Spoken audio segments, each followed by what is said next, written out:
Taliwala sa massive rescue operation nga gipahigayon sa City Hall ug sa kapulisan, nagpahipi kining babae kauban ang duha niya ka mga itoy. Tataw nga mibati siya og kahadlok kay sigurado naman nga apilon siya sa pagda.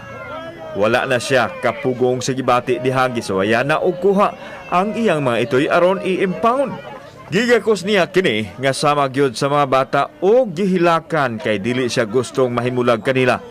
Bisan kuno og pobre sila apan, duna usab kuno siya katungod sa pag-amuma sa mga itoy. Wala na siya makaistorya kay emosyonal na siya apan gialam-alaman siya sa iyang bana. Mato ni John Sumaya nga dugay na silang nag-ipon apan wa sila tugahi og anak, busa ang mga iro na lang ang ilang gikalingawan.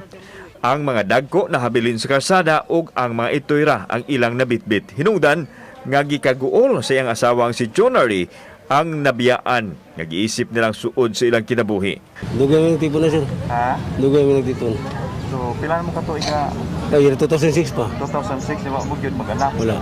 So, murag ang inyong giisip nga anak ang iro. Kanira. Bisan unsa man ang estado sa kinabuhi sa tao, aduna gyoy katungod sa pag-amuma sa mga hayop. Dili man sama sa uban, apan ang luha nga miagas sa mga mata ug midagayday sa iyang aping ni Junari.